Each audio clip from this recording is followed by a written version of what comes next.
Hello മുത്തുമണികളെ, ഞാൻ ഇന്ന് ഒരു കാര്യം പറയാൻ വേണ്ടിയിട്ടാണ് വന്നത്. അതായത് ഞാൻ ഇതിനു മുമ്പും സംസാരിച്ചിട്ടുള്ള ഒരു കാര്യം തന്നെയാണ്. അതായത് എത്രത്തോളം പൊതുജനങ്ങളെ പറ്റിക്കുന്നു യൂട്യൂബേഴ്സ് എന്നുള്ളതിനെ കുറിച്ചാണ്. അതായത് ക്യാമറയുടെ മുന്നിൽ നിങ്ങൾ കാണുന്ന ആളുകളല്ല ക്യാമറയുടെ പിന്നിൽ ഇവരുടെ വ്യക്തിത്വം എന്ന് പറയുന്നത്. നമ്മൾ നോക്കുമ്പോഴത്തേക്കും ഭയങ്കരമായിട്ട് മക്കളെ നോക്കുന്നു, കുടുംബത്തെ നോക്കുന്നു, ഭാര്യയെ കൊണ്ട് നടക്കുന്നു. ഇതൊക്കെ കാണുമ്പോഴത്തേക്കും നമുക്ക് അസൂയയും കുശുമ്പും, എൻ്റെ ജീവിതം ഇങ്ങനെ അല്ലല്ലോ എന്നാലോചിച്ച് നമ്മൾ നെടുവീർപ്പുകൾ ഇടുന്നു. ഇതൊക്കെയും ക്യാമറയ്ക്ക് മുന്നിൽ കാണിക്കുന്ന ഒരു അഭിനയം മാത്രമാണെന്നും റിയൽ ലൈഫിൽ നമുക്കൊക്കെയും തന്നെ വ്യക്തിത്വമുണ്ട്. ഈ വ്യക്തിത്വം എന്ന് പറയുന്നത് നമ്മളിലൊക്കെ അധിഷ്ഠിതമായ കാര്യങ്ങളാണ് എന്നുള്ളത്. പൊതു മീഡിയയിൽ വരുന്ന ഇത്തരം റിയാക്ഷൻ ചാനലുകളാവട്ടെ, അതുപോലെ തന്നെ ഫാമിലി വ്ളോഗ് ചെയ്യുന്നവരാവട്ടെ, നമ്മൾ കാണുമ്പോൾ അല്ലേ, സ്വാഭാവികമല്ലേ, നമ്മൾ കാണുമ്പോഴത്തേക്ക് ഇവരെ പോലെ ആയിരുന്നെങ്കിൽ സഹോദരങ്ങൾ തമ്മിൽ ഭയങ്കര അറ്റാച്ച്മെന്റ് ആണ്, അമ്മായിയമ്മയും മരുമോളും തമ്മിൽ നല്ല ബോണ്ടാണ്, അങ്ങനെയൊക്കെ നമ്മൾ കാണുമ്പോഴത്തേക്കും എന്താണ്, ഈ ഒന്നും പറയാനില്ല, നമുക്ക് അങ്ങ് അസൂയ തോന്നി പണ്ടാരടങ്ങിപ്പോകും. പക്ഷേ ഇതൊക്കെ ക്യാമറയുടെ മുന്നിൽ നമ്മൾ ജനങ്ങളെ പറ്റിക്കുക എന്ന് പറയില്ലേ, ജനങ്ങളെ പറ്റിച്ച് ജനങ്ങളുടെ മനസ്സിലേക്ക് ഇടം നേടി, പിന്നെ എന്താണ്, അത് തന്നെയാണ് സത്യത്തിൽ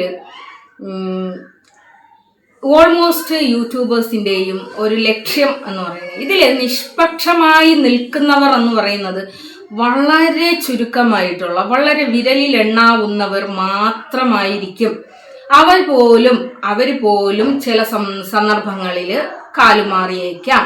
അതായത് നമ്മളിപ്പോൾ ന്യൂസ് ചാനലുകളൊക്കെ കാണുന്നില്ലേ, ചില സിനിമകളിലെങ്കിലും ഈ ന്യൂസ് ചാനലുകാർ ചെയ്യുന്ന കാര്യങ്ങളിനെ കുറിച്ച് പറയാതെ പറഞ്ഞു വെക്കുന്നുണ്ട്. അതായത് എത്രത്തോളം നിഷ്പക്ഷമായി കാര്യങ്ങൾ പറയണം, പ്രവർത്തിക്കണം എന്നൊക്കെ പറഞ്ഞുകൊണ്ട് ഇവർ പൊതു മീഡിയയിൽ വന്നാലും ചില അവരുടെ ചുറ്റുപാടുകൾ, അല്ലെങ്കിൽ അവരുടെ പിന്നെ ഫാമിലി ചുറ്റുപാടുകൾ, ബന്ധം, സ്വന്തം, ഇങ്ങനെ എന്തിൻ്റെയെങ്കിലും അടിമപ്പെട്ടുകൊണ്ട് ഇവരുടെ ഈ നേരോടെ നിർഭയം നിരന്തരം എന്നുള്ള പക്ഷം അത് നിലനിൽക്കില്ല.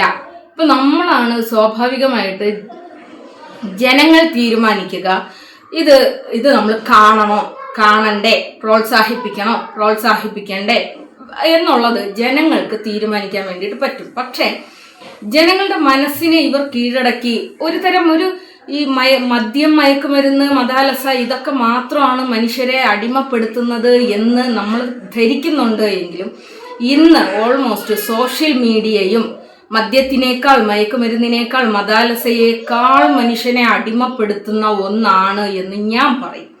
കാരണം കുറച്ച് ദിവസങ്ങളായി, ഈ കാരണമല്ല, ഇതിൻ്റെ ഒരു വെർഷൻ ഞാൻ ഇതിനു മുമ്പ് ഒരുപാട് തവണ ഞാൻ പറഞ്ഞു കഴിഞ്ഞതാണ്. അതുപോലെ ഇപ്പോൾ നിലവിലൊരു സംഭവമുണ്ട്, അതിനെക്കുറിച്ച് ഞാൻ നിങ്ങളോട് പറയാൻ വേണ്ടിയിട്ട് പോവുകയാണ്. ഇവിടെ ആരെയും പൊക്കി കാണിക്കാനോ ആരെയും താഴ്ത്തി കാണിക്കാനോ അല്ല ഞാൻ ഉദ്ദേശിക്കുന്നത്. എത്രത്തോളം പൊതുജനങ്ങൾ, അതായത് നിങ്ങളുടെ സമയം, നിങ്ങളുടെ ഡേറ്റ, നിങ്ങളുടെ ആരോഗ്യം, ഇതൊക്കെ മെൻ്റൽ സ്ട്രെസ്, ഇതെല്ലാം ഇതിനു വേണ്ടി ഇൻവോൾവ് ചെയ്യുമ്പോൾ ഇതിൻ്റെ ബെനിഫിറ്റ് നേടുന്നവർ എന്ന് പറയുന്നത് യൂട്യൂബേഴ്സ് മാത്രമാണ് എന്നുള്ളത് നിങ്ങളെ ഒന്ന് ബോധ്യപ്പെടുത്താൻ വേണ്ടിയിട്ട് മാത്രമാണ് ഞാൻ ഈ ഒരു വീഡിയോ ചെയ്യുന്നത്. അപ്പോൾ നമുക്ക് എല്ലാവർക്കും അറിയാവുന്ന ഒരു കാര്യമാണ് ഷാജിദ ഷാജിനെ അറിയാവുന്നത് എങ്ങനെയാണ്? 5 കുട്ടികളെ, യത്തീം മക്കളായ 5 കുട്ടികളെയും കൊണ്ട് ജീവിക്കാൻ പെടാപ്പാട് പെടുന്ന, എത്ര പെടാപ്പാട് പെടുന്നു എന്ന് പറഞ്ഞാലും ഇതിനേക്കാൾ നമ്മുടെ പൂർവികരായിട്ടുള്ള അമ്മമാരെ എടുത്തു നോക്കിക്കഴിഞ്ഞാൽ ഭർത്താക്കന്മാർ മറ്റ് സ്ത്രീകളെ ഭാര്യമാരായി സ്വീകരിക്കുക, അല്ലെങ്കിൽ മറ്റ് ഇടങ്ങളിൽ, അന്ന് പണ്ട് കാലങ്ങളിലൊക്കെ എന്താണ്, നമ്മുടെ നാട്ടിൽ തന്നെ പണിയെടുക്കാൻ വേണ്ടിയിട്ട് പറ്റാതെ മറ്റ് നാടുകളിലേക്ക്, മറ്റ് ജില്ലകളിലേക്ക്, മറ്റ് സംസ്ഥാനങ്ങളിലേക്കൊക്കെ കുടിയേറി പാർക്കുകയും അവിടെ വേറെ ഭാര്യയും മക്കളും ഉണ്ടാവുകയും അങ്ങനെയൊക്കെ ജീവിക്കുന്ന നമ്മുടെ പൂർവികന്മാരെ നമുക്കറിയാവുന്നതാണ്. ഇതും പല സിനിമകളിലൂടെയൊക്കെ നമുക്ക് ഒരുപാട് പിന്നെ ജീവിത കഥകളായിട്ടൊക്കെ നമ്മൾ ഒരുപാട് കണ്ടിട്ടുള്ളതുമായിട്ടുള്ള കാര്യമാണ്. അതായത് നാട്ടിലൊരു പെണ്ണിനെ കല്യാണം കഴിക്കുന്നു, അവൾക്കൊരു 5 കുട്ടികളോ 6 കുട്ടികളോ, അന്നത്തെ കാലത്തൊക്കെ എന്ന് പറഞ്ഞു കഴിഞ്ഞാൽ 10 കുട്ടികളൊക്കെ വരെ ഉള്ള ഒരു കാലഘട്ടമുണ്ട്. അപ്പോൾ ആ 10 കുട്ടികളും ഭാര്യയായിട്ട് ഇവിടെ താമസിക്കുമ്പോൾ ഇയാൾ പോയി വേറെ എവിടെയെങ്കിലും പോയി വേറെ പെണ്ണ് കെട്ടുന്നു, അവിടെയും ഒരു 5 കുട്ടികൾ ഉണ്ടാകുന്നു, അവിടെ നിന്നും പിന്നെ പോയി വേറെ പെണ്ണ് കെട്ടുന്നു, അവിടെയും കുറേ കുട്ടികൾ ഉണ്ടാകുന്നു. ഈ കുട്ടികളെയൊക്കെ പോറ്റുന്നത് സ്ത്രീകളായിരിക്കും. പണ്ട് കാലങ്ങളിലുള്ള കാര്യങ്ങൾ എടുത്തു വെച്ച് നോക്കിയാൽ ഒരിടത്ത് തങ്ങി നിന്ന് പണിയെടുത്ത് കുടുംബം നോക്കുന്ന ഒരു പുരുഷൻ എന്ന് പറയുന്നത് വളരെ ചുരുക്കമായിരിക്കും. പെണ്ണുങ്ങൾ തന്നെയാണ് മക്കളെ പോറ്റുന്നതും അവരെ ചേർത്ത് നിർത്തുന്നതും കഷ്ടപ്പെടുന്നതും ഒക്കെ. അപ്പോൾ ഇന്നിപ്പോൾ സോഷ്യൽ മീഡിയ ഉള്ളത് കൊണ്ട് സോഷ്യൽ മീഡിയയിൽ ഭയങ്കര തരംഗമായിട്ടിരിക്കുന്ന ഒരു ഉമ്മയാണ് ഷാജിദ ഷാജി എന്ന് പറയുന്ന പുള്ളിക്കാരി എല്ലാവരും എടുത്ത് തലയിൽ വെക്കാനുള്ള കാരണം എന്താണ്? 5 കുട്ടികളെ ഇവർ പോറ്റുന്നു എന്നുള്ളതാണ്. എടാ, നമ്മുടെ മക്കളെ നമ്മൾ തന്നെയാണ് പോറ്റേണ്ടത്. പിന്നെ നമ്മൾ പോറ്റുന്നതിന് ഇനി നാട്ടുകാരെങ്കിലും നമുക്ക് ചിലവിന് തരണോ? നമ്മൾ നമ്മുടെ സുഖത്തിന് വേണ്ടിയിട്ട്, നമ്മുടെ സന്തോഷത്തിന് വേണ്ടിയിട്ട് നമ്മൾ നേടിയെടുത്തതാണ്, നമ്മുടെ സമ്പത്താണ് നമ്മളെ മക്കൾ. ഈ മക്കൾ നമ്മൾ നോക്കുന്നു എന്ന് മറ്റൊരാൾ പറയുമ്പോൾ അതിൽ എന്ത് വാല്യൂ ആണുള്ളത്? നമ്മളെ മക്കളെ പിന്നെ നമ്മളല്ലാതെ പിന്നെ ആരാണ് നോക്കേണ്ടത്? എനിത്തിക്ക് അതവിടെ നിൽക്കട്ടെ. പിന്നെ ഇങ്ങനെ പറഞ്ഞിട്ടാണ് ഷാജിദ ഷാജീനെ പൊതു മീഡിയ കൈകാര്യം ചെയ്തത്. പൊതു മീഡിയ എടുത്ത് തലയ്ക്ക് അങ്ങ് പൊന്തിച്ചു വെക്കുകയും ചെയ്തത്. ഇതിന്റെ ഫലമായിട്ട് പുള്ളിക്കാരിക്ക് എന്താണ്, ഇതിൽ നിന്ന് നല്ലൊരു വരുമാനം കിട്ടാൻ വേണ്ടിയിട്ട് തുടങ്ങി. ഈ വരുമാനം കിട്ടി തുടങ്ങിയപ്പോൾ പുള്ളിക്കാരി എന്നെ വിചാരിച്ചു ഞാൻ എന്തോ വലിയ സെലിബ്രിറ്റി ആയി, ഞാൻ മോഹൻലാലും മമ്മൂട്ടിയൊക്കെ എൻ്റെ പിന്നിലാണ് എന്നുള്ള ഒരു ചിന്ത വരികയും പിന്നീട് ഇവർക്ക് മനസ്സിലായി മക്കളുടെ ദാരിദ്ര്യം പറയുക അല്ലെങ്കിൽ സെന്റിമെന്റ് നമ്മൾ പുറത്തിറക്കി കഴിഞ്ഞാൽ നമുക്ക് നല്ല വരുമാനം ഉണ്ടാക്കാം, അതിന് യൂട്യൂബ് വഴിയും ഉണ്ടാക്കാം, യൂട്യൂബിന്റെ പുറമേ നിന്നുള്ള മനുഷ്യരുടെ കയ്യിൽ നിന്നും സാമ്പത്തികം ഉണ്ടാക്കാം എന്നുള്ളതൊക്കെ ബിസിനസ് മൈൻഡ് ചിന്തിക്കുന്ന ഒരാൾക്ക് പെട്ടെന്ന് നമ്മൾ കൈകാര്യം ചെയ്യുന്ന മേഖല എത്രത്തോളം ഇമ്പ്രൂവ് ആക്കാം എന്നുള്ളതിനെ കുറിച്ച് നമ്മളിങ്ങനെ ചിന്തിച്ചുകൊണ്ടിരിക്കുക. അപ്പൊ ആ പുള്ളിക്കാരി സോഷ്യൽ മീഡിയ യൂസ് ചെയ്തു, സോഷ്യൽ മീഡിയയിൽ വന്നു, സോഷ്യൽ മീഡിയയിൽ അവരെ അംഗീകരിച്ചത് അവരൊരു യത്തീം മക്കളെ വളർത്തുന്ന ഉമ്മ എന്നുള്ള രീതിയിലാണ് എന്ന് അവർ മനസ്സിലാക്കുന്നു. അവർ പിന്നീട് അവരുടെ മക്കളുടെ നിരന്തരമുള്ള ദാരിദ്ര്യവും കഷ്ടപ്പാടും ബുദ്ധിമുട്ടും പ്രയാസവും ഇവരൊരു സ്ത്രീയാണ് എന്നുള്ള ഒരു കൺസിഡറേഷൻ ഒക്കെ വെച്ചിട്ട് എനിത്തിങ് എൽസ് അവരവരുടെ ബിസിനസ് മേഖല നല്ല സുന്ദരമായിട്ട് കെട്ടിപ്പൊക്കി എന്നുള്ളത്. ഈ കെട്ടിപ്പൊക്കി കുറേ ദൂരം എത്തിയപ്പോഴാണ് ഇവരുടെ പിന്നിൽ ഈയാമ്പാറ്റകളെ പോലെ മറ്റ് ജോലിയും കൂലിയും ഇല്ലാത്തതെന്ന് അങ്ങനെയൊക്കെ പറയാം കുറെ പുരുഷന്മാർ വരുന്നു, അവർക്ക് മഹർ കൊടുക്കുന്നു, ഇവിടെ ഒന്ന് മഹർ വാങ്ങുന്നു, സ്വർണത്തിന് പണം, പൈസയ്ക്ക് പൈസ, ഇങ്ങനെ അങ്ങോട്ട് കുമിഞ്ഞു കൂടിയപ്പോൾ ഇവരുടെ ഉള്ളിലുള്ള ആ ഒരു അഹങ്കാരം പൊട്ടിപ്പുറപ്പെട്ടു. ഈ ഒരു അഹങ്കാരത്തിന്റെ പുറത്താണോ എന്നറിയാൻ പാടില്ല സ്വന്തം പെറ്റുമ്മാനെ വരെ. എല്ലാ വീട്ടിലും പ്രശ്നങ്ങളുണ്ട്. നമ്മളെ സമൂഹത്തിൽ എടുത്തു കഴിഞ്ഞാൽ 90% ഫാമിലികളിലും പ്രശ്നങ്ങളുണ്ട്. അതിൽ പെറ്റുമ്മ ഉണ്ടാവാം, സഹോദരങ്ങളുണ്ടാകാം, അയൽക്കാരുണ്ടാകാം, ബന്ധുമിത്രാദികളുണ്ടാകാം, കൂടെ പഠിച്ച സഹപാഠികളുണ്ടാകാം, ജോലിക്കാരുണ്ടാകാം, അങ്ങനെ തുടങ്ങിയിട്ട് എല്ലാ രീതിയിലും പ്രശ്നങ്ങളില്ലാത്ത ഒരു മനുഷ്യനെ ചൂണ്ടിക്കാണിച്ചു തരാൻ വേണ്ടിയിട്ട് പറ്റുമോ? പക്ഷെ പുള്ളിക്കാരി എന്ത് ചെയ്തു? അതൊക്കെ സഹതാപത്തിന് വേണ്ടിയിട്ട് എടുത്ത് പുറത്തിട്ടു. അപ്പോൾ പെറ്റുമാന പറയുമ്പോൾ എനിക്കും ഭയങ്കരമായ ഒരു പ്രയാസമൊക്കെ തോന്നിയിട്ടുണ്ടായിരുന്നു. പക്ഷെ ആ ഉമ്മയുടെ ഒരു ജീവിത സാഹചര്യം ഇവിടെ ഇപ്പോൾ ഷാജിദ ഷാജി പറയുന്നുണ്ട്, എൻ്റെ ജീവിത സാഹചര്യമാണ് ഇങ്ങനെ ആക്കിയത്. അപ്പോൾ ആ ഉമ്മയ്ക്കും ഒരു ജീവിത സാഹചര്യമുണ്ട്. അവരുടെ ഭർത്താവ് അവരെ നോക്കുന്നുണ്ടായിരുന്നില്ല, 3 പെൺമക്കൾ. ഈ മക്കളെ വളർത്താൻ വേണ്ടിയിട്ട് ഇവർ ഭ്രാന്ത് പിടിച്ച് ഓടുന്നുണ്ടായിരുന്നു. വളർത്തുക എന്ന് പറയുന്നത് പോലെ നിസ്സാരമായ ഒരു കാര്യമല്ല. അവർക്ക് ഭക്ഷണം വേണം, അവർക്ക് കിടക്കാടം വേണം, അവർക്ക് പിന്നെ വസ്ത്രം വേണം, അല്ലേ? 3 പെൺകുട്ടികളെ വളർത്തുക എന്ന് പറയുന്നത് ഒരു ഉമ്മയെ സംബന്ധിച്ചിടത്തോളം എത്രത്തോളം പ്രയാസകരമാണ്. പക്ഷെ പുള്ളിക്കാരി ഇപ്പോഴും വന്നിരുന്ന് പറയുന്ന ഒരു കാര്യമുണ്ട്, എൻ്റെ ഉമ്മ കഷ്ടപ്പെട്ടോ, എവിടെ കഷ്ടപ്പെട്ടു, എങ്ങനെ കഷ്ടപ്പെട്ടു, എന്ത് കഷ്ടപ്പെട്ടു? എല്ലാ മാതാപിതാക്കളും അവരുടെ മക്കളെ കഷ്ടപ്പെട്ട് തന്നെയാണ് വളർത്താൻ, കഷ്ടപ്പെടണം. അപ്പം അങ്ങനെ ഇപ്പോൾ ഞാൻ ഷാജിദ ഷാജിനെ കുറിച്ച് പറയാൻ വേണ്ടിയിട്ടല്ല വന്നത്. പക്ഷേ ഇത് എല്ലാം പറഞ്ഞു വരുമ്പോഴത്തേക്കും നമുക്ക് ഈ ഒരു കാര്യങ്ങളും കൂടി പറഞ്ഞങ്ങനെ വരണം. അപ്പം അങ്ങനെ ഇരിക്കുമ്പോഴാണ് ഷെരീഫ് എന്ന് പറയുന്ന ഒരു പുള്ളിക്കാരൻ ഈ സ്ത്രീയെ എടുത്തിട്ട് റിയാക്ട് ചെയ്തിട്ടുണ്ടായിരുന്നു. ഈ റിയാക്ട് ചെയ്തപ്പോൾ ആ പുള്ളിക്കാരി എന്ത് ചെയ്തു? അവനോട് മത്സരിക്കാൻ വേണ്ടിയിട്ട് പോയി. മത്സരത്തിൻ്റെ ഇടയിൽ ആ പുള്ളിക്കാരൻ ഒരുപാട് പേര് പിന്നെ ബന്ധപ്പെട്ടു. ഇവരെക്കുറിച്ച് ഒരുപാട് കാര്യങ്ങൾ ഇവർ കാരണം ഉണ്ടായ ബുദ്ധിമുട്ടുകളിനെ കുറിച്ചും പ്രയാസങ്ങളിനെ കുറിച്ചും അവർക്ക് നഷ്ടമായതിനെ കുറിച്ചൊക്കെ സംസാരം വന്നു. ഇതൊക്കെ പുള്ളിക്കാരൻ പബ്ലിക്കിൽ വന്നിരുന്ന് പറയാൻ വേണ്ടിയിട്ട് തുടങ്ങി. അങ്ങനെ കുറേ ആയി. അതിൻ്റെ ഇടയിൽ ഇത് ഏറ്റുപിടിക്കാൻ ഫാത്തി എന്ന് പറഞ്ഞിട്ട് മറ്റൊരു യൂട്യൂബർ വന്നു. ഈ യൂട്യൂബർ ഈ കഥകളെല്ലാം നിങ്ങൾ കണ്ടതും കേട്ടതും ആയതുകൊണ്ട് തന്നെ ഞാൻ അതിനെക്കുറിച്ച് വിശദീകരിച്ചിട്ട് ഞാൻ പറയാൻ വേണ്ടിയിട്ട് നിൽക്കുന്നില്ല.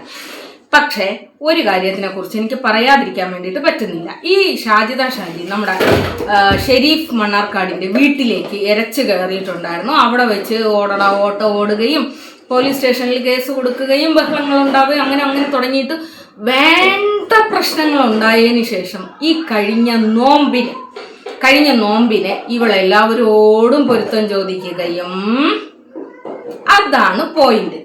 അതായത് എല്ലാവരോടും പൊരുത്തം ചോദിക്കുകയും അതിൻ്റെ കൂട്ടത്തിൽ ഷെരീഫിനോടും ഷെരീഫിൻ്റെ കുടുംബക്കാരോടും പൊരുത്തം ചോദിക്കുകയും, അത് കഴിഞ്ഞ് പിന്നെ ആ ഒരു നോമ്പിൻ്റെ സമയത്ത് ഇവർ ഭയങ്കര പാവമായിട്ട്, അതായത് പണ്ട് എങ്ങനെയാണോ ഇവർ സോഷ്യൽ മീഡിയയിൽ പ്രത്യക്ഷപ്പെട്ടത് അതേ സെയിം ഒരു കാറ്റഗറിയിലോട്ട് പോവുകയും നോമ്പുകാലമൊക്കെ കഴിഞ്ഞു വീണ്ടും അവർ ആ ഒരു അഹങ്കാരത്തിൻ്റെ ഉച്ചകോടിയിലേക്ക് എത്തുകയും ഒക്കെ ചെയ്തു. ഇതിൻ്റെ ഇടയിൽ ഷെരീഫുമായിട്ട് വീണ്ടും കൊമ്പ് കോർക്കുകയും ഷെരീഫ് ഇന്നലെ ഒരു വീഡിയോ ഇടുകയുണ്ടായി.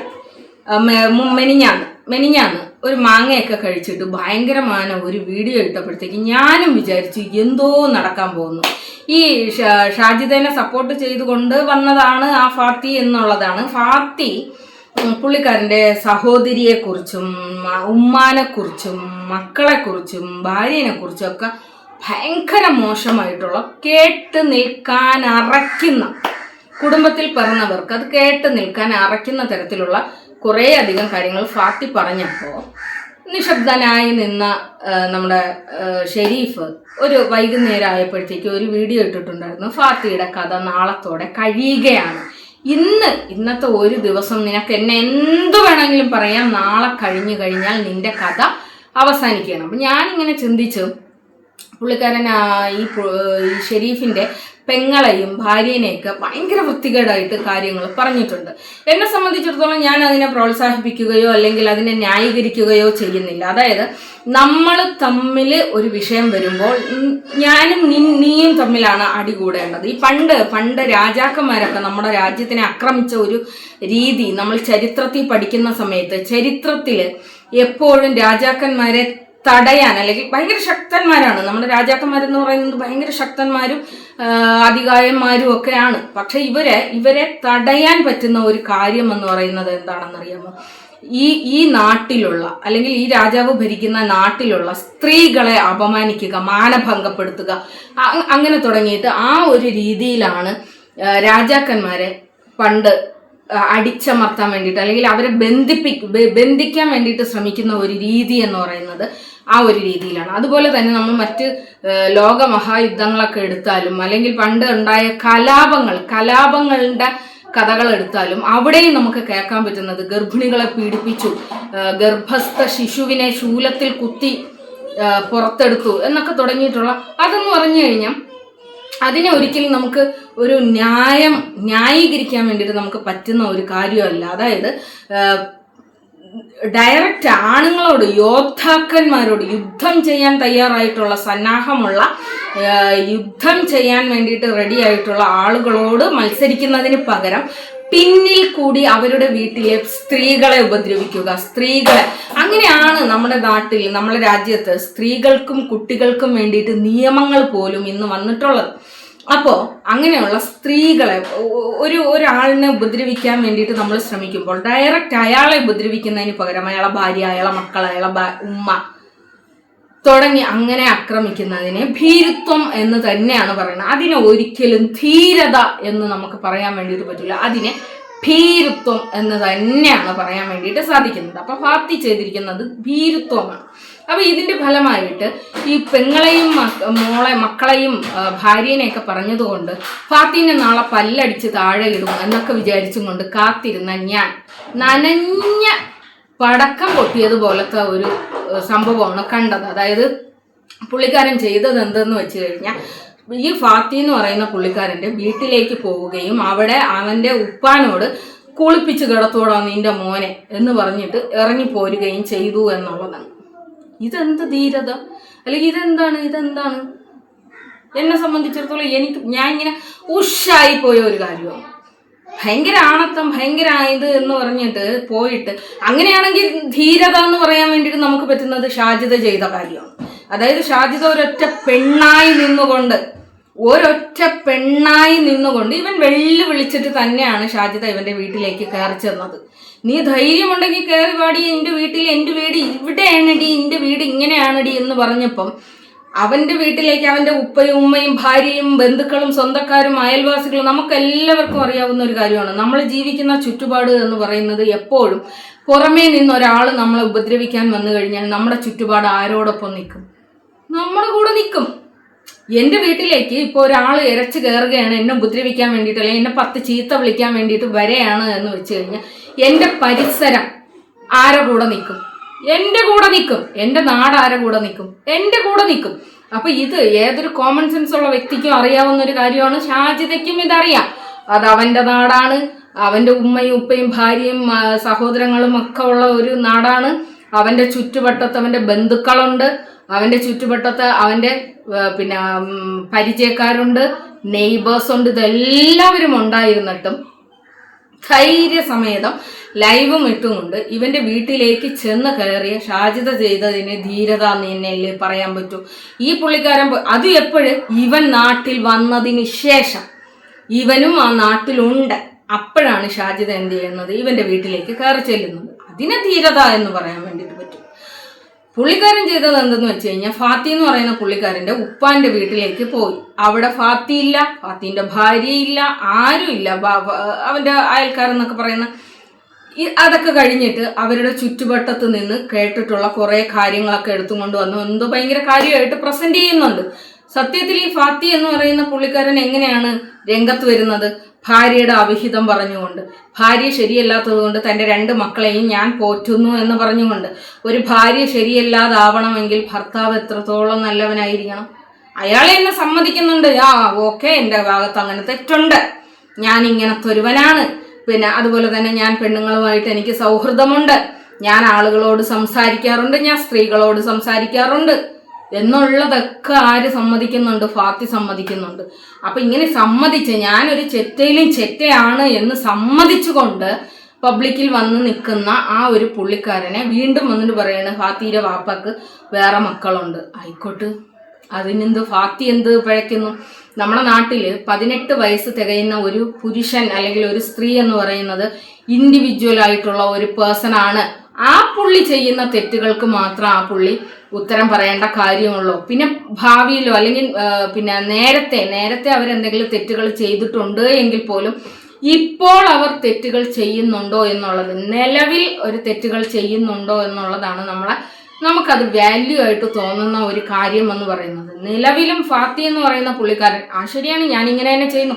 ഒരു കാര്യം ആലോചിക്കാം, അവൻ പൊന്നുപോലെ കൊണ്ടു നടക്കുന്ന അവന്റെ 2 മക്കളെയും ഈ ഭാര്യ ചോദിക്കുന്നുണ്ട്, ഭാര്യയ്ക്ക് വേണം എന്ന് പറയുന്നുണ്ട്. ഈ പുള്ളിക്കാരൻ പബ്ലിക്കായിട്ട് ലൈവോ വീഡിയോയോ ഇട്ടുകൊണ്ട് പുള്ളിക്കാരൻ പറഞ്ഞ ഒരു കാര്യമാണ്, എനിക്ക് എൻ്റെ മക്കളെ ഞാൻ നിന്നിലേക്ക് എത്തിക്കുന്നുണ്ട് എങ്കിൽ ഞാൻ മൂക്കി പഞ്ഞി വെച്ചിട്ടല്ലാതെ എത്തിക്കൂലടി. ഒരു ഉപ്പയ്ക്കും ഒരു ഉമ്മയ്ക്കും പറയാൻ വേണ്ടിയിട്ട് പറ്റാത്ത ഒരു മനുഷ്യനായിട്ടുള്ള ഒരു മനുഷ്യജീവിക്ക് ചെയ്യാൻ പറ്റാത്തതായിട്ടുള്ള ഒരു കാര്യമാണ് സ്വന്തം മക്കളെ മൂക്കിൽ പഞ്ഞി വെച്ച് എത്തിക്കുമെന്ന് പറയുന്നത്. അപ്പൊ അത്രത്തോളം അതുപോലും പറയാൻ ഒരു അറപ്പോ വെറുപ്പോ തോന്നാത്ത ഒരു മനുഷ്യനാണ് ഫാത്തി എന്നുള്ളത് കണ്ടു നിൽക്കുന്ന ഏതൊരു വ്യക്തിക്കും അറിയാവുന്ന ഒരു കാര്യമാണ്. അപ്പൊ അയാൾ അങ്ങനെയാണ്, അയാളൊരു ആ ഒരു രീതിയിലുള്ള ഒരു മനുഷ്യനാണ് എന്നുള്ളത് എല്ലാ മനുഷ്യർക്കും, ഈ ഫാത്തിയെ കാണുന്ന എല്ലാ മനുഷ്യർക്കും അറിയാം. ഫാത്തി ഒരിടത്തും പറയുന്നില്ല ഞാൻ നല്ലവനാണ് എന്ന് ഒരിടത്തും പറയുന്നില്ല. പക്ഷേ ഇന്നലെ നമ്മളെ ഷാജിദ ഒരു ചാറ്റ് പുറത്തു വിട്ടിട്ടുണ്ട്. അപ്പൊ ആ ഒരു ചാറ്റിൽ ഇത്രയും നാള് ജനങ്ങൾ വിശ്വസിച്ചിരുന്ന, അല്ലെങ്കിൽ ഷാജിദേനെ അടക്കിയിരുത്തിയത് ഷെരീഫ് ആൺകുട്ടിയാണടാ, ഭയങ്കര പറയുന്നതേ ചെയ്യൂ, ചെയ്യുന്നതേ പറയൂ, അങ്ങനെയുള്ള ഒരു ആൺകുട്ടിയാണടാ എന്ന് പറയുന്ന ഒരു പുള്ളിക്കാരന്റെ ചാറ്റ് പുറത്തുവിട്ടു. പേഴ്സണലായിട്ട് നമ്മൾ ഒരു വ്യക്തിയുടെ അടുത്ത് സംസാരിക്കുന്ന ചാറ്റ് പുറത്തു വിടാൻ പാടില്ല, ഒന്നാമത്തെ കാര്യം. രണ്ടാമത്തെ കാര്യം, ഇത് പുറത്ത് വിട്ട് കഴിഞ്ഞാൽ നമുക്ക് അത് പബ്ലിക്കായി എന്നുള്ളതാണ്. പബ്ലിക്കിൽ വരുന്ന ഒരു സംഭവത്തിനെ കുറിച്ച് നമുക്ക് വിലയിരുത്താം. ആ ഒരു രീതിയിൽ ഞാനൊരു പ്രേക്ഷക എന്നുള്ള നിലയിൽ ഞാൻ വിലയിരുത്തിയപ്പോൾ എനിക്ക് ഷെരീഫ് എന്ന് പറയുന്ന പുള്ളിക്കാരനോട് തോന്നിയത് ദേഷ്യമാണ്. ഇത്രയും കാലം ഞാൻ വിശ്വസിച്ചിരുന്ന, ഇയാൾ പബ്ലിക്കിൽ പറയുന്ന കാര്യങ്ങളെല്ലാം സത്യമാണ് എന്ന് വിശ്വസിച്ചിരുന്ന എന്നെ പോലുള്ള ഒരുപാട് പ്രേക്ഷകരെ എത്രത്തോളം പറ്റിച്ചു അല്ലെങ്കിൽ എത്രത്തോളം വഞ്ചിച്ചു എന്നുള്ളതിൻ്റെ ഇവിടെ ഷെരീഫിന്റെ സ്വഭാവ ദൂഷ്യത്തിനെ കുറിച്ച് നമുക്ക് പറയേണ്ട കാര്യമില്ല, അല്ലെങ്കിൽ ഷെരീഫ് എന്ന വ്യക്തിയെക്കുറിച്ച് നമുക്ക് പറയേണ്ട കാര്യമില്ല. പക്ഷേ നമ്മൾ വിശ്വസിക്കുകയും സ്നേഹിക്കുകയും ചെയ്യുന്ന ഒരു ഷെരീഫ് എന്ന യൂട്യൂബറിനെ കുറിച്ച് എനിക്ക് പറയാതെ പോകാൻ താല്പര്യമില്ലാത്തത് കൊണ്ട് മാത്രമാണ് ഞാൻ ഈ ഒരു ചാറ്റിനെ കുറിച്ച് ഞാൻ സംസാരിക്കുന്നത്. നിങ്ങളിത് ശ്രദ്ധിച്ചിട്ടൊന്ന് കേൾക്കണം. ഈ വീഡിയോ ഇത്തിരി ലെങ്ത് ആയിപ്പോയാൽ നിങ്ങൾ എന്നോട് ക്ഷമിക്കണം. പക്ഷെ നിങ്ങളിത് കാണണം. എത്രത്തോളം നിങ്ങൾ പൊട്ടന്മാരാകുന്നു എന്നുള്ളത് നിങ്ങൾ അറിയണം. നമുക്കറിയാം ഷാജിദയും ഷെരീഫും തമ്മിൽ ഭയങ്കര പോട്ടിയായിരുന്നു. ഇവർ ഇൻസ്റ്റാഗ്രാമിൽ സംസാരിച്ചിട്ടുണ്ട്, അന്നും സംസാരിച്ചിട്ടുണ്ട്. അപ്പം ആദ്യത്തെ ഷാജിദയുടെ ആ ഒരു ലൈവ് ഷോർട്സിൽ ആദ്യത്തെയൊക്കെ ഷെരീഫിൻ്റെ കമൻറ്റുകൾ നമ്മൾ കാണുമ്പോൾ അല്ലെങ്കിൽ ചാറ്റ് നമ്മൾ കാണുമ്പോൾ വലിയ കുഴപ്പമില്ല. രണ്ട് ശത്രുക്കൾ തമ്മിൽ സംസാരിക്കുന്നത് പോലെയാണ് നമുക്കതിൽ കാണാനായിട്ട് പറ്റുന്നത്. നീ ഏത് മൈരിലുണ്ടെങ്കിലും നിനക്ക് എന്താ നായിൻ്റെ മോളെ എന്നൊക്കെ പറഞ്ഞുകൊണ്ട് അങ്ങനെ പറയാണ്. ഇനിയും ചെയ്യും, നീ വെല്ലുവിളിച്ചതല്ലേ എന്നൊക്കെ പറഞ്ഞുകൊണ്ട് പുള്ളിക്കാരൻ ഭയങ്കര റഷായിട്ട് ഭയങ്കര പുലിയായിട്ട് സംസാരിച്ചുകൊണ്ടിരിക്കുകയാണ്. ഭയങ്കര പുലിയായിട്ട് പുള്ളിക്കാരൻ ഇങ്ങനെ സംസാരിച്ചുകൊണ്ടിരിക്കുന്നത്. ഈ ചാറ്റിൻ്റെ ഒരു മിഡിൽ പോർഷൻ എത്തുമ്പോൾ നിങ്ങളൊന്ന് നോക്കണം. ഞാൻ ഈ ചാറ്റ് ഇവിടെ സൈഡിൽ വെക്കാം കേട്ടോ. നിങ്ങളൊന്ന് നോക്കണം. എൻ്റെ ചാനൽ ഇപ്പോൾ അടുത്ത് തന്നെ, നിന്റെ ചാനൽ ഇപ്പോൾ അടുത്ത് തന്നെ തെറിക്കും, നീ കണ്ടോ, അതിനുള്ള പണി ഞാൻ തന്നെ തരാം. എന്നോട് പലരും വന്ന് പറഞ്ഞിട്ടും ഞാൻ ജീവിച്ചു പൊക്കോട്ടെ എന്ന് വിചാരിച്ച് ഒന്നും ചെയ്യാതിരുന്നതാണ്. നീ വെയിറ്റ് ചെയ്യ്, നിനക്ക് ശരിയാക്കി തരാം. അപ്പോൾ ഇവർ അങ്ങോട്ടും ഇങ്ങോട്ടും അവർ ഇടുന്ന വീഡിയോയും മറ്റുള്ളവർ റിയാക്ട് ചെയ്യുന്ന വീഡിയോയും ഇതിൻ്റെ ഇടയിൽ വൺ ടൈം ആയിട്ട് കുറച്ച് വീഡിയോസ് പുള്ളിക്കാരൻ ഇട്ട് കൊടുക്കുന്നുണ്ട്. ഇത് മറ്റേ വീഡിയോ ആണ്. ഏത് വൺ ടൈം ആയിട്ട് ഇട്ട് കൊടുക്കുന്ന വീഡിയോ ഒക്കെ ഷാജി മറ്റാർക്കൊക്കെ അയച്ചു കൊടുത്തിട്ടുള്ള വീഡിയോസാണ്.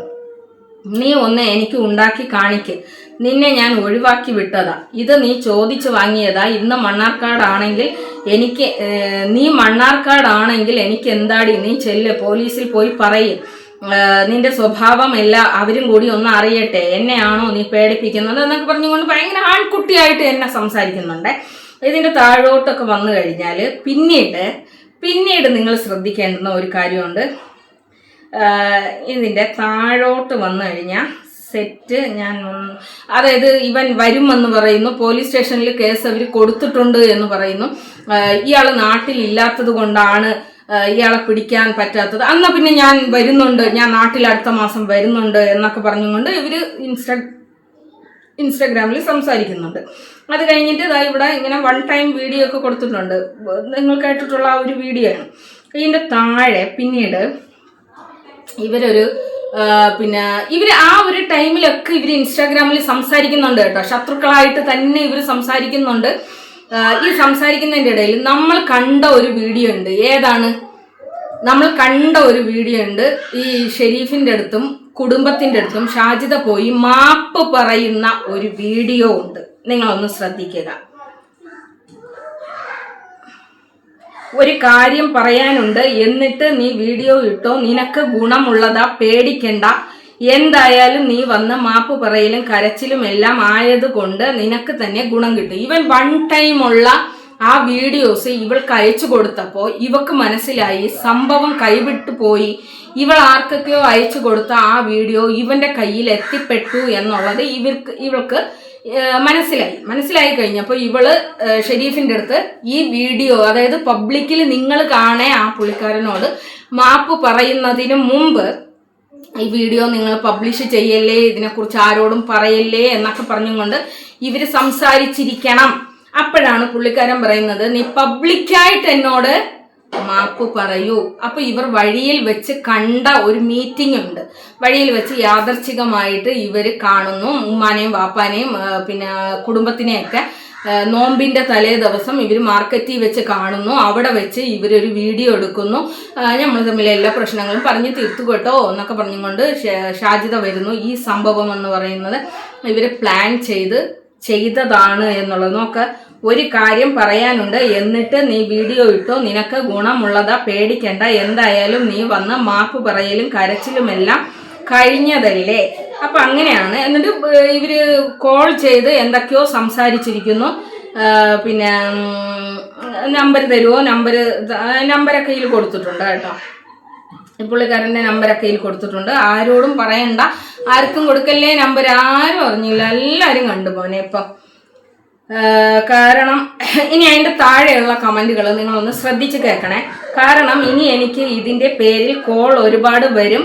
എന്താ സംഭവം എന്ന് ചോദിച്ചിട്ട് നീ ഷോർട്ടായി ഇടരുതേ എന്ന് പറയാനാ മെസ്സേജ് വിട്ടത്. ഏത് മാപ്പ് പറഞ്ഞൊരു വീഡിയോ ചെയ്തില്ലേ, അത് വീഡിയോ ആയിട്ട് നീ ചെയ്യുക. അതായത് ഈ പുള്ളിക്കാരൻ്റെ അടുത്ത് രഹസ്യമായിട്ട് ഈ വീഡിയോകൾ ഷാജിദ അയച്ചു കൊടുത്തപ്പോൾ, അല്ല അത് ഷെരീഫ് ഷാജിദയ്ക്ക് അയച്ചു കൊടുത്തപ്പോൾ ഷാജിദ പറഞ്ഞ് മാപ്പാക്ക്, ഞാൻ ഇനി നിന്നെക്കുറിച്ച് ഒന്നും പറയില്ല, നീ എന്നെക്കുറിച്ച് ഒന്നും പറയില്ലേ. അപ്പം ഇവൻ പെട്ടെന്ന് അതുവരെയും ഷാജിദയെക്കുറിച്ച് മാത്രം വീഡിയോ ചെയ്തിരിക്കുന്ന ഈ പുള്ളിക്കാരൻ പെട്ടെന്നൊരു ദിവസം ഷാജിദയെ കുറിച്ച് വീഡിയോ ചെയ്യാതായാൽ ചിലപ്പോൾ നാട്ടുകാരും വീട്ടുകാരും ഇവനെ വിശ്വസിക്കുന്ന സബ്സ്ക്രൈബേഴ്സും ഒക്കെ ചോദിക്കൂലേ. അപ്പൊ അതിനു വേണ്ടിയിട്ട് ഇവരാക്കി തീർത്തതാണ് ഈ ഒരു പൊരുത്ത കച്ചവടം.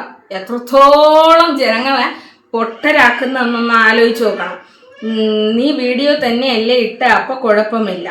അപ്പൊ വീഡിയോ ആയിട്ട് ഷാജിദ ഇട്ട് കഴിഞ്ഞു, ഞാൻ ഷെരീഫുമായിട്ടുള്ള വിഷയങ്ങൾ പറഞ്ഞു തീർത്തു എന്നൊക്കെ പറഞ്ഞുകൊണ്ട് ഇട്ടിട്ടുണ്ട്. ഇതാലല്ലേ ഒരു വ്യക്തതയുണ്ടാവൂ. നീ നിന്റെ മോശമായി ചെയ്ത വീഡിയോ ഒക്കെ ഒന്ന് കളയണേ. അപ്പൊ അതൊക്കെ കഴിഞ്ഞപ്പോഴത്തേക്കും പിന്നെ സ്വാഭാവികം നമ്മൾ പറയുമല്ലോ, എന്നെ കുറിച്ച് വീഡിയോ നിങ്ങൾ മോശമായി ചെയ്തതൊക്കെ ഒന്ന് ഡിലീറ്റ് ചെയ്ത് കളഞ്ഞേരെ. അപ്പൊ ഈ പുള്ളിക്കാരൻ പറയാണ്, നാളെ ഞാൻ ചെയ്തോണ്ട്, കാരണം ഉമ്മാടെ ഫാമിലി എല്ലാം വിളിക്കും, അപ്പോൾ പറയാലോ എനിക്ക് അവൾ വന്ന് എന്നോട് അവളെ ഭാഗത്തുണ്ടായ തെറ്റ് പറഞ്ഞു എന്ന്. പക്ഷെ അവിടെ ഒരു ചോദ്യം വരും, എന്നാ അവൾക്ക് അതൊരു വീഡിയോ ആക്കി ചെയ്തൂടെ എന്ന്, അപ്പോൾ എല്ലാവർക്കും അറിയാലോ എന്ന്. അപ്പോൾ ഈ മാപ്പ് പറഞ്ഞതൊക്കെ ഒരു വീഡിയോ ആയിട്ട് ചെയ്യാൻ വേണ്ടിയിട്ട് ഇങ്ങനെ പ്രോത്സാഹിപ്പിക്കുന്നുണ്ട്. പുള്ളിക്കാരി അത് ഇട്ടും കഴിഞ്ഞെന്നാണ് തോന്നുന്നത്. പിന്നെ ഈ ചാറ്റ് ഒന്നും ഇനി മറ്റുള്ളവരോട് പറയണ്ട, കാരണം ഇതിന്റെ പേരിൽ ഒരു പേര് ദോഷം ഉണ്ടാകും. ഇനി നിന്റെ മോശം വീഡിയോ പോലും എൻ്റെ കയ്യിൽ കെട്ടിയിട്ട് ഞാൻ ആരോടും പറയില്ലാട്ടോ എന്ന് പുള്ളിക്കാരി പറയുന്നുണ്ട്.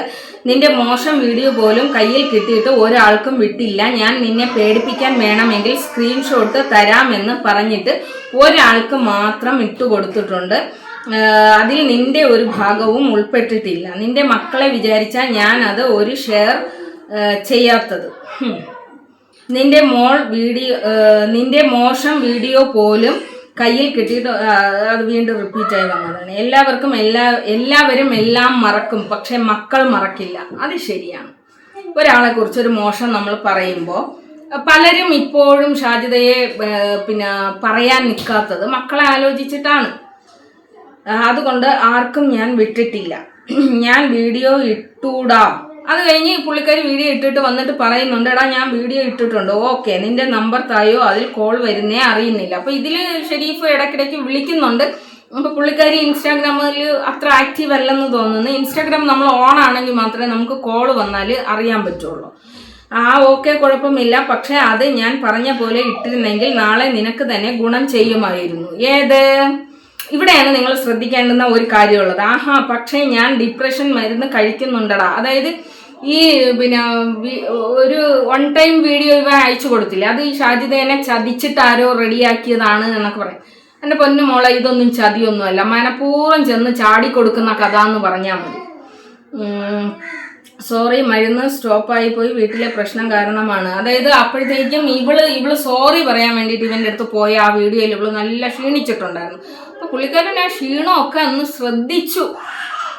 കുഞ്ഞു മോൻ എന്ത് ചെയ്തു, ശ്രദ്ധിച്ചു. അപ്പൊ ഈ പുള്ളിക്കാരി ഉണങ്ങിപ്പോയി എന്നൊക്കെ പറയുകയാണ്. നീ സംസാരിച്ച അന്ന് അത് തീർന്നിരുന്നു, പക്ഷെ നീ അത് ചെയ്തത് കാരണം കൊണ്ടാ ഇതൊക്കെ ഉണ്ടായത്. ഏത് ഇവന്റെ വീട്ടിൽ പോയി ഇവള് ബഹളമൊക്കെ ഉണ്ടാക്കിയില്ലേ, അത് എൻ്റെ വൈഫ് ഉണ്ടല്ലോ ഇപ്പോഴും പറയുന്ന ഒരു വാക്കുണ്ട്, നിങ്ങൾ ഷാജിദയ്ക്കെതിരെ ഇട്ട വീഡിയോ കണ്ട് ഈ ലോകം മുഴുവൻ ചിരിച്ചാലും ഞാൻ ചിരിക്കില്ല. പൊന്നുമോളെ, ഇവിടെയാണ് ഷെരീഫിന്റെ ഭാര്യയോട് എനിക്ക് ബഹുമാനം തോന്നിയത്. സ്വാഭാവികം, തൻ്റെ ഭർത്താവ് ഒരു സ്ത്രീയെയാണ് ഈ പറയുന്നത്. അപ്പോൾ ആ സ്ത്രീയെ വളരെ മോശമായിട്ടാണ് പറയുന്നത്. ഇത് കേൾക്കുമ്പോൾ ഈ ലോകം മുഴുവൻ ചിരിച്ചാലും ഞാൻ ചിരിക്കില്ല. കാരണം എൻ്റെ ഭർത്താവ് അതിനൊരു കാരണക്കാരനാകുന്നു എന്ന തിരിച്ചറിവ് ആ പുള്ളിക്കാരിക്കുണ്ട്. പുള്ളിക്കാരിക്ക് ചിരിക്കാൻ പറ്റൂല. ഇനി നീ ഒന്ന് സംസാരിച്ച അന്ന് തന്നെ ഇത് തീർന്നു പോകുമായിരുന്നു. പക്ഷെ നീ അത് ചെയ്തത് കാരണം കൊണ്ടാണ് ഇതൊക്കെ ഉണ്ടായത്. എൻ്റെ വൈഫ് ഉണ്ടല്ലോ, മരുന്ന് കഴിച്ചാൽ കണ്ടിന്യൂ ചെയ്യണം. പടച്ചോനെ, എൻ്റെ മക്കൾ സത്യം നീയാണ് നിൽക്കുന്നത് എന്ന് എനിക്ക് അറിയാൻ പറ്റിയില്ലായിരുന്നു. അത് മാപ്പ് പറയാൻ വേണ്ടിയിട്ട് പോയ സമയത്ത് പുള്ളിക്കാരിനെ കണ്ടപ്പോൾ പുള്ളിക്കാരന് മനസ്സിലായില്ല അത്രേ. അപ്പോൾ ഈ പുള്ളിക്കാരി പറയണേ, എൻ്റെ വീട്ടിലെ പ്രശ്നങ്ങൾ കാരണം ഞാൻ അങ്ങ് ഭയങ്കര മെലിഞ്ഞു പോയി. പക്ഷെ നിനക്കൊരു പ്ലാൻ തന്നിട്ട് വീഡിയോ ചെയ്യിപ്പിക്കണം എന്ന് ഞാൻ കരുതിയിരുന്നു. ഇവിടെയാണ് നിങ്ങൾ ശ്രദ്ധിക്കേണ്ടത്. നിനക്കൊരു, അതായത് ഇവളിനെ നാട്ടുകാരെ പറ്റിച്ചിങ്ങനെ തിന്നുകൊണ്ടിരിക്കുകയായിരുന്നല്ലോ. അപ്പൊ ഇവൻ കുറേ വീഡിയോകൾ ചെയ്ത് കഴിഞ്ഞപ്പോൾ ഇവക്ക് കൊടുത്തുകൊണ്ടിരുന്ന കുറേ ആളുകളുണ്ടല്ലോ, മണ്ടന്മാരും പൊട്ടന്മാരും പൊട്ടച്ചികളുമായിട്ടുള്ള കുറേ സാധനങ്ങൾ ഇവക്ക് കൊടുക്കാതായി. അതോടുകൂടി ഇവളുടെ വരുമാനം നിലച്ചപ്പോൾ ഇവളാകെ ഭയങ്കര ഡിപ്രഷനിലായി. ഇവക്ക് വെളിയിൽ പോയി ജോലി ചെയ്യാനും പറ്റൂല എന്ന് പറഞ്ഞാൽ വേർപ്പിന്റെ അസുഖം ഉള്ളത് കൊണ്ട്. അപ്പൊ അങ്ങനെ ഇരിക്കുമ്പം പുള്ളിക്കാരൻ തന്നെ ചിന്തിച്ചു, എങ്ങനെയെങ്കിലും ഒന്ന് സഹായിക്കണമല്ലോ. അപ്പൊ ജനങ്ങളെ എത്രത്തോളം പറ്റിച്ചിട്ടാണ് വീടിന് ഭാര്യ പൈസ ഇട്ട് കൊടുക്കുന്നു. ഭാര്യ അറിയാതെ വീഡിയോ എടുത്തതാണ്. ഇത് ആരടുത്താണ് നിങ്ങൾ പറയണത്? അപ്പൊ അതുപോലെ ഇവൾക്ക് പൈസ കിട്ടാൻ വേണ്ടിയിട്ട്, അതായത് ഈ പൊട്ടന്മാരായ ജനങ്ങളെ പറ്റിച്ചിട്ട് ഇവൾക്ക് പൈസ കിട്ടാൻ വേണ്ടിയിട്ട് പുള്ളിക്കാരൻ ഒരു വീഡിയോ ചെയ്യാനുള്ള ഒരു രീതി അവൾക്ക് പറഞ്ഞു കൊടുക്കാമെന്ന്, നോമ്പിന്റെ സമയത്ത് ഇവക്ക് പൈസ കിട്ടാൻ വേണ്ടിയിട്ടുള്ള ഒരു വീഡിയോ ചെയ്യാൻ വേണ്ടിയിട്ട്. അത് നിനക്ക് ഒരുപാട് ഗുണം ചെയ്തിരുന്നു. അപ്പോഴേക്ക് നീ ഇട്ടു. ഈ റമസാൻ നിന്നെ അതിൻ്റെ പേരിൽ സഹായിച്ചു.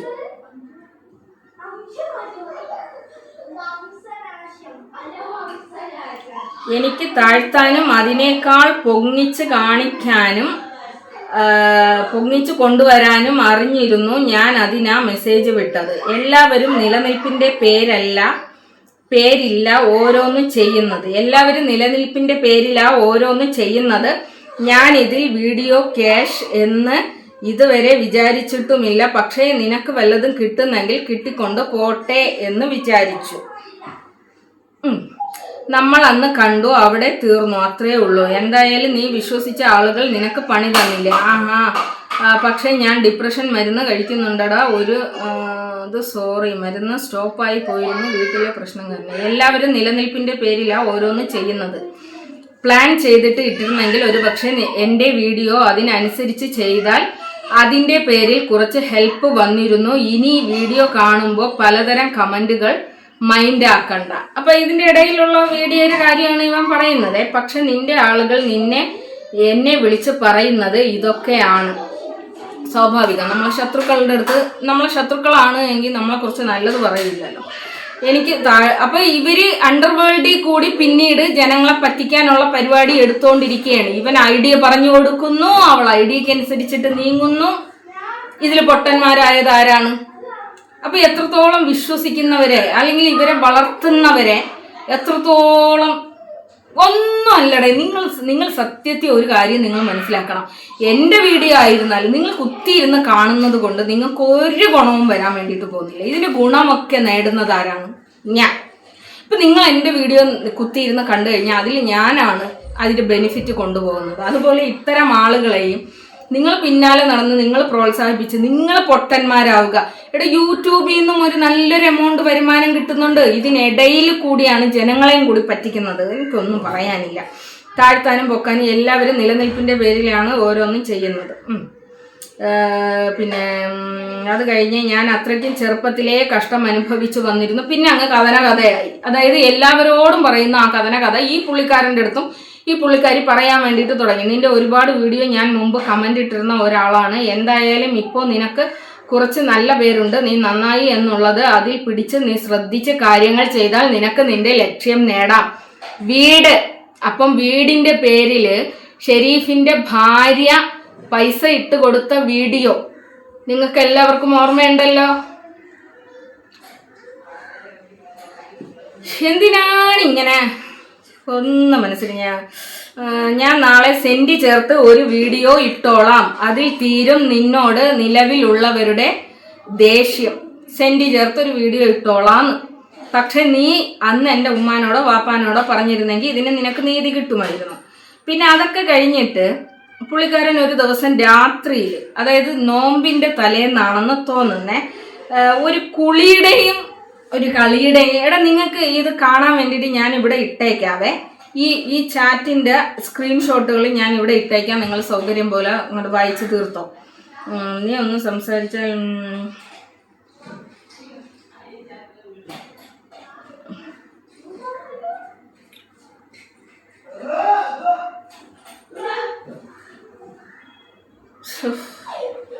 അത് കഴിഞ്ഞ് ഏറ്റവും ലാസ്റ്റ് പുള്ളിക്കാരൻ ഒരു കളിയുടെയും കുളിയുടെയും ഒരു കാര്യം പറയുന്നു. ഇവര് ഇൻസ്റ്റാഗ്രാമിൽ സ്ഥിരമായിട്ട് സംസാരിക്കുന്നവരാണ്. പുള്ളിക്കാരൻ ഇന്ന് വന്ന് ഒരു മെഴുകൽ അവിടെ നടത്തിയിട്ടുണ്ട്. ആ മെഴുകൽ എന്ന് പറയുന്നത് ഇവൻ രാത്രിയിൽ നോക്കിയപ്പോൾ രാത്രിയിൽ ഈ പുള്ളിക്കാരി പിന്നെ മെസ്സേജ് ഇട്ടിരിക്കുന്നു. അവൾക്ക് സമയമുള്ള സമയത്തല്ലേ ഇടാൻ പറ്റുമോ, അവളുടെ സമയം എന്ന് പറയുന്നത് രാത്രി സമയങ്ങളിലാണ്. അപ്പൊ നീയാണ് പറഞ്ഞിട്ടുള്ളത് പുള്ളിക്കാരി വെടിയാണെന്നും പടക്കമാണെന്നുള്ളതൊക്കെ നീയാണ് പറഞ്ഞിട്ടുള്ളത്. നമ്മൾ അങ്ങനെയുള്ള ഒരു സ്ത്രീ നമുക്ക് രാത്രിയിൽ ഒരു മെസ്സേജ് ഇട്ട് കഴിഞ്ഞാൽ നമ്മൾ നല്ലവരാണ് എങ്കിൽ നമ്മൾ എന്ത് ചെയ്യും? അതിന് റിപ്ലൈ രാവിലെ കൊടുക്കാമെന്ന് പറഞ്ഞിട്ട് അങ്ങനെ തള്ളിക്കളയും. പക്ഷെ നീ അങ്ങനെയല്ല ചെയ്തത്. നീ എന്താണ് ചെയ്തത്? നീ ആ രാത്രിയിൽ തന്നെ അവക്ക് മെസ്സേജ് ഇട്ടു. എന്താണ് മെസ്സേജ് ഇട്ടേക്കുന്നത്? നീ ക്രിക്കറ്റ് കളിക്കാൻ പോയ കഥയൊന്നും അല്ല നീ പറഞ്ഞത്, നീ ഫുട്ബോൾ കളിക്കാൻ പോയ കഥയൊന്നും അല്ല നീ പറഞ്ഞത്. അതൊക്കെ മനസ്സിലാക്കാൻ നമുക്ക് ചോറ് കഴിക്കുന്നവർക്ക് മനസ്സിലാവും. അപ്പൊ നോമ്പിന്റെ സമയത്ത് നീ ക്രിക്കറ്റ് ഒന്നും കളിക്കാൻ പോയതല്ല. എന്നിട്ട് വന്നിട്ട് കുളിക്കുകയാണ്, ഞാൻ ബാത്റൂമിലാണ്, ഞാൻ അങ്ങനെ പറഞ്ഞിട്ട് പുള്ളിക്കാരൻ ഒരു കമന്റ് ഇട്ടേക്കാണ്. ആ കമന്റിനുള്ള റിപ്ലൈ ആണ് പുള്ളിക്കാരൻ ഇന്നത്തെ വീഡിയോയിൽ ഈ പറഞ്ഞിരിക്കുന്നത്. അപ്പം അവിടെ എനിക്ക് പറയാനുള്ള ഒരു കാര്യം, ഈ ചാറ്റ് പുറത്ത് വിട്ട് എന്ന ഒരു കാരണം കൊണ്ട് നീ ചെയ്ത ഒരു കാര്യമുണ്ട്. അതായത് ഈ പുള്ളിക്കാരിക്ക് നേരത്തെ ബന്ധമുണ്ടായിരുന്ന ഷറഫലി എന്ന് പറയുന്ന ഒരു പുള്ളിക്കാരനെ ആയിട്ടുള്ള ഫോട്ടോസ് നീ ബ്ലർ പോലും ചെയ്യാതെ, പുള്ളിക്കാരിയോടല്ലേ നിനക്ക് പക? ഷറഫലി എന്ന് പറയുന്ന പുള്ളിക്കാരനോട് നിനക്ക് എന്ത് പക? ആ ആളിന്റെ ഫോട്ടോ ബ്ലർ ചെയ്യാതെ നീ പുറത്തു വിട്ടു.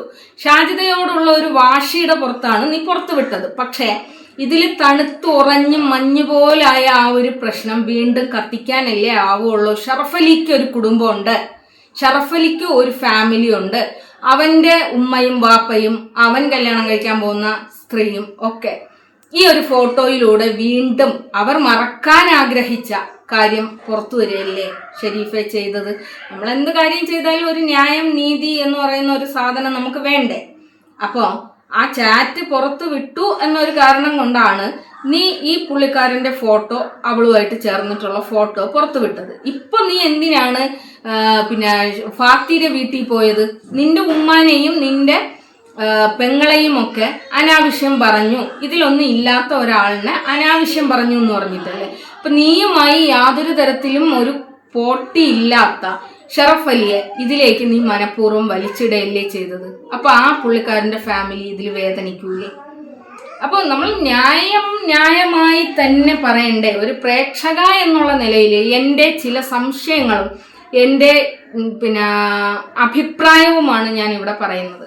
ആരും തന്നെ നല്ലതല്ല. ഇതുപോലൊരു വീഡിയോ പുറത്തായി എന്ന് പറയുമ്പോൾ ഷാജിദ് പറയുന്നില്ല ഞാൻ ഭയങ്കര നല്ലവളാണ്, ഞാൻ അങ്ങനെ ഒരു കാര്യം ചെയ്യുന്നില്ല എന്നൊന്നും പറഞ്ഞില്ല. ഞാൻ അങ്ങനെ ഒരു കാര്യം ചെയ്തു. എൻ്റെ കാര്യം, എനിക്ക് ഭർത്താവില്ല, ഞാൻ എങ്ങനെ നടന്നാലും നിങ്ങളെന്നും അത് ബാധിക്കുന്നില്ല. നിങ്ങൾ എന്തിനാണ് എൻ്റെ പിന്നാലെ നടക്കുന്നത്? നിങ്ങൾ വിട്ട് കളഞ്ഞേക്ക് എന്ന് പുള്ളിക്കാരി ഓപ്പണായിട്ട് പറയുന്നുണ്ട്. എനിക്ക് ഭർത്താവില്ല, ഞാൻ സ്വതന്ത്രയാണ്, എനിക്ക് ഇഷ്ടമുള്ളതുപോലെ ഞാൻ ജീവിക്കും എന്നാ പുള്ളിക്കാരി പറയുന്നുണ്ട്. പിന്നെയും അവളുടെ ഓൾഡ് റിലേഷന് അല്ലെങ്കിൽ ഓൾഡ് ഒരു കാര്യത്തിനെ നീ കൊണ്ടുവന്ന് പബ്ലിക്കിലിട്ടത് അത് മോശമായിട്ടുള്ള കാര്യം തന്നെയാണ്. ഉള്ളതുപോലെ പറയണമല്ലോ, ഉള്ളതുപോലെ പറയണം. എന്തായാലും നിങ്ങളുടെ സബ്സ്ക്രൈബേഴ്സിനെ നിങ്ങൾ നല്ലതുപോലെ പറ്റിച്ചു. പിന്നെ മാങ്ങയൊക്കെ തിന്ന് ഭയങ്കര ബിൽഡപ്പ് ഒക്കെ കൊടുത്തുകൊണ്ട് ചെയ്ത ഒരു വീഡിയോ അത് ഒന്നും അല്ലാതെ പൊളിഞ്ഞ് പാളിസായി പോയി മോനെ. ഞാൻ വിചാരിച്ച ഒന്നും ഇല്ലെങ്കിൽ അവന്റെ ഒരു പല്ലെങ്കിലും നീ അടിച്ചെടുക്കും എന്ന് ഞാൻ വിചാരിച്ചിട്ടുണ്ടായിരുന്നു. ഒന്നുമില്ല. അവനില്ലാത്തൊരു വീട്ടിൽ പോയിട്ട് നീ കുളിപ്പിച്ച് കിടത്താം എന്ന് പറഞ്ഞിട്ട് വന്നു. ഇതാണ് വലിയ കാര്യം. ഇതാർക്ക് ചെയ്തുകൂടാ? ആർക്കും ചെയ്യാം.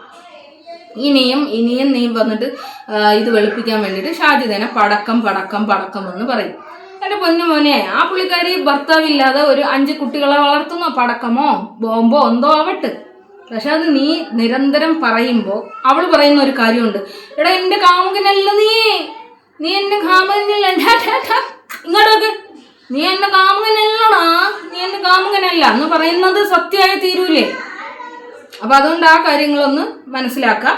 പിന്നെ ഇതിന്റെ പിന്നാലെ നടക്കുന്ന സബ്സ്ക്രൈബേഴ്സിനോട് നിങ്ങൾ നല്ല സുന്ദരമായിട്ട് പറ്റിക്കൊണ്ടിരിക്കുകയാണ്. ഷാജിദയ്ക്ക് കൊടുക്കുന്നവരായാലും വാങ്ങുന്നവരായാലും അവരും പറ്റിക്കപ്പെട്ടുകൊണ്ടിരിക്കുകയാണ്. എടാ, യൂട്യൂബ് വഴി ഒരു വീഡിയോ ചെയ്യുന്നതിന് നല്ല പൈസ ഉണ്ട്. നിങ്ങൾ എന്ത് പറഞ്ഞാലും നല്ല പൈസയുണ്ട്. ഈ പൈസയും വാങ്ങിച്ച് കയ്യിൽ പിടിച്ചും കൊണ്ട് ഈ പിന്നെ ഉമ്മയ്ക്കും 5 മക്കൾക്കും ജീവിക്കാൻ വേണ്ടിയിട്ട് പറ്റുന്നില്ല എന്ന് പറഞ്ഞു കഴിഞ്ഞാൽ അത് ഞാൻ വിശ്വസിക്കൂല. പിന്നെ നിങ്ങൾ കൊടുക്ക്, അർഹതപ്പെട്ടവർക്ക് കൊടുക്ക്, ഇല്ലാത്തവർക്ക് കൊടുക്ക്. ഇങ്ങനെ ഇവളുടെ പിന്നാലെ ഈച്ച പൊതിയും പോലെ പൊതിയുന്ന ആളുകളുണ്ട്. ഇവർ ഈ പൈസ തട്ടിയെടുക്കുന്നുണ്ട്, ഇവർക്ക് അത് കൊടുക്കുന്നുണ്ട്, ഇവർ കൊടുക്കുന്നുണ്ട്. അതുപോലെ ഈ പുള്ളിക്കാരൻ ഭയങ്കര ബിൽഡപ്പ് ഒക്കെ ചെയ്തിട്ട് വന്നിട്ട് ഒന്നും അല്ലാതായി. എനിക്കൊന്നും പറയാൻ വയ്യ എന്ന് പറഞ്ഞാൽ 10-40 മിനിറ്റായി. ഇനിയും എനിക്ക് പറയാനായിട്ട് എനിക്ക് ഞാൻ പോണ ശരിയല്ല, ഒന്നും ശരിയല്ല.